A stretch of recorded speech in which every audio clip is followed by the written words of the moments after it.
स्वागत है आप सभी का निखरी हिंदी ट्यूटोरियल्स में। उपन्यास सम्राट मुंशी प्रेमचंद जी की कहानियों की श्रृंखला में आज प्रस्तुत है कहानी दो बैलों की कथा। यह कहानी सांकेतिक भाषा में यह संदेश देती है कि मनुष्य हो या कोई भी प्राणी हो, स्वतंत्रता उसके लिए बहुत महत्व रखती है। स्वतंत्रता को पाने के लिए लड़ना भी पड़े तो बिना हिचकिचाए लड़ना चाहिए। जन्म के साथ ही स्वतंत्रता सबका अधिकार है, उसे बनाए रखना सबका परम कर्तव्य है। आइए सुने कहानी दो बैलों की कथा। एक बार एक गांव में जूरी नाम का एक किसान रहता था।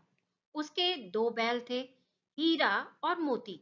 दोनों ही बैल हट्टे कट्टे व बलशाली थे। झूरी को उन दोनों से बहुत लगाव था। दोनों बैल भी झूरी को बहुत पसंद करते थे।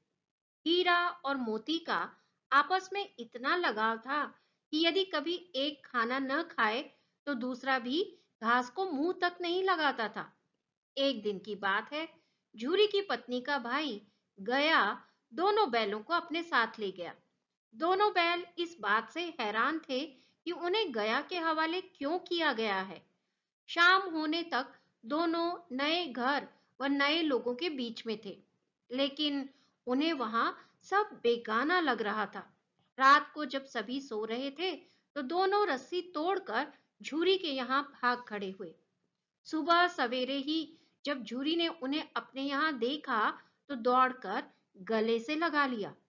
ये सब देखकर झूरी की पत्नी बिल्कुल खुश नहीं थी। उसने दोनों को खूब खरी खोटी सुनाई और यह निश्चय किया कि दोनों को खाने में केवल सूखा भूसा ही मिलेगा। अगले दिन गया फिर आकर दोनों बैलों को अपने साथ ले गया। गया पिछले कल की घटना से बेहद क्रोधित था, इसलिए दोनों को खाने के लिए सूखा भूसा ही मिला। किसी तरह रात कटी और सुबह दोनों को हल जोतने के लिए खेतों में ले जाया गया। हालांकि दोनों ने जैसे एक कदम भी न उठाने की कसम खा रखी थी। दोनों की खूब पिटाई हुई। रात को खाने में फिर भूसा मिला।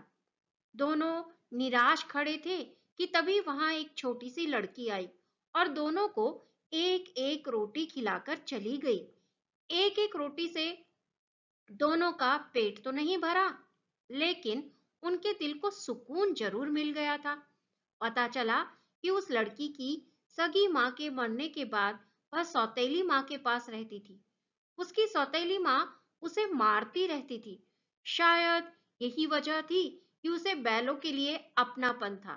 दोनों उस छोटी लड़की के बारे में सोचकर चुपचाप समय बिताने लगे। एक रात दोनों ने सलाह करी कि वे दोनों गले में बंधी रस्सी को चबा चबा कर तोड़ देंगे और वहां से भाग जाएंगे। उसी रात जब वे रस्सी को तोड़ने की कोशिश कर रहे थे तो वह छोटी लड़की वहां आई और उसने दोनों की रस्सी से आजाद कर दिया।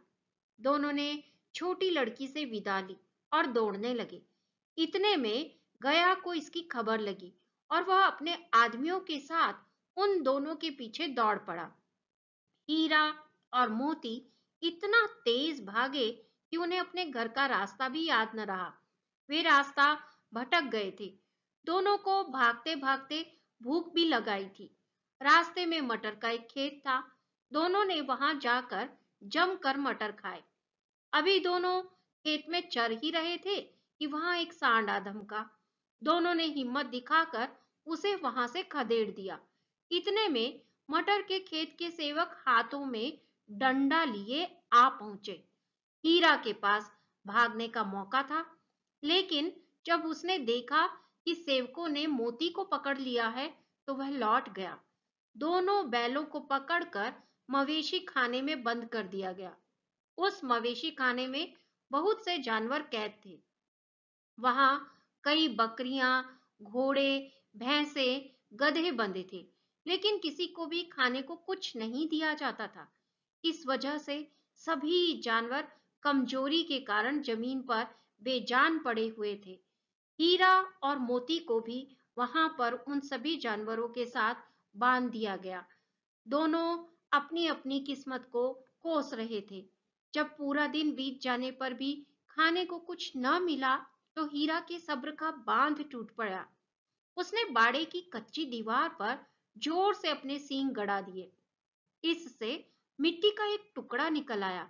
यह देखकर हीरा को हिम्मत मिली और वह दौड़ दौड़ कर अपने सींगों से दीवार की मिट्टी गिराने लगा। तभी मवेशी खाने का चौकीदार हाथ में लालटेन लिए जानवरों की हाजिरी लगाने आ पहुंचा। हीरा की करतूत देखकर उसने उसकी डंडे से पिटाई शुरू कर दी और उसे मोटी रस्सी से बांधकर वहां से चला गया। हीरा ने मोती से कहा, आज अगर यह दीवार गिर जाती तो यहाँ बंधे हुए कितने ही जानवर आजाद हो पाते। यदि ये थोड़े दिन और यहाँ रुके तो कमजोरी से इनका मरना निश्चित है। यह सुनकर मोती बोला, अगर ऐसी बात है तो मैं भी जोर लगाता हूँ। ऐसा कहते ही मोती ने दीवार में उसी जगह वार किया और लगभग 2 घंटों की कड़ी मेहनत से दीवार को तोड़कर गिरा दिया। दीवार के गिरते ही घोड़े, भैंसें, बकरियां सब जल्दी से भाग गईं, लेकिन गधे वहीं खड़े रहे। लाख मनाने पर भी गधे अपनी डर की वजह से वहीं खड़े रहे। उधर मोती अपने दोस्त हीरा की रस्सी को तोड़ने की पूरी कोशिश करता रहा। अब जब सुबह होने वाली थी तो हीरा ने मोती से कहा, दोस्त, मुझे नहीं लगता कि आज यह रस्सी टूटेगी। तुम यहाँ से भाग जाओ, वरना सबको पता चल जाएगा कि यह सब तुमने ही किया है। मुझे यहीं छोड़कर तुम चले जाओ। यह सुनकर मोती की आंखों में आंसू आ गए। वह हीरा से बोला, मित्र, मैं इतना स्वार्थी नहीं हूं कि मुश्किल के इस समय में तुम्हें छोड़कर चला जाऊं। मैं मरते दम तक तुम्हारे साथ ही रहूंगा। मुझे हर अपराध की सजा स्वीकार है। कम से कम इन जानवरों की जान बचाने का आशीर्वाद तो मिलेगा। इतना कहकर मोती ने गधों को सींग मारकर बाड़े से भगा दिया और स्वयं हीरा के पास आकर सो गया। सुबह होते ही चौकीदार, मुंशी व अन्य सेवकों को जब इसकी भनक लगी तो मोती की खूब मरम्मत हुई और उसे भी मोटी रस्सी से बांध दिया गया। लगभग 1 हफ्ते तक दोनों वहीं बंधे रहे, लेकिन उन्हें खाने को कुछ नसीब नहीं हुआ। उन्हें केवल पानी ही पिलाया जाता। दोनों की हड्डियां निकल आई थी। एक दिन बाड़े के सामने उनकी नीलामी शुरू हुई, लेकिन वो दोनों इतने कमजोर थे कि उन्हें खरीदने के लिए कोई तैयार नहीं था। तभी एक आदमी सामने आया और दोनों बैलों को टटोलने लगा। मुंशी से कुछ मोलभाव करने के बाद वह उन दोनों को लेकर चल पड़ा। दोनों बैलों की नीलामी हो चुकी थी। हीरा और मोती दोनों डरे हुए थे। उनसे चला भी नहीं जा रहा था, लेकिन डंडे के डर से बेचारे उस आदमी के साथ साथ चलने लगे। सहसा दोनों को महसूस हुआ कि वह वही रास्ता है जहां से गया उन्हें ले गया था। वही खेत, वही रास्ता और वही कुआं तो है जहां पर वे हल जोतने आया करते थे। अब उनकी सारी थकान दूर होने लगी और वह दोनों तेज तेज चलने लगे। जैसे ही उन्हें अपना घर और अपने बांधे जाने की जगह दिखाई दी, दोनों भाग कर उस ओर चल दिए। द्वार पर झूरी बैठा हुआ था। जैसे ही उसने दोनों बैलों को देखा, उसने उन्हें गले लगा लिया। दोनों बैलों की आंखों में आंसू आ गए। तभी वह आदमी वहां बैलों के पीछे पीछे पहुंच गया और उसने दोनों बैलों की रस्सियां पकड़ ली। झूरी बोला, ये मेरे बैल हैं। आदमी ने कहा, मैंने इन्हें मवेशी खाने की नीलामी से खरीदा है।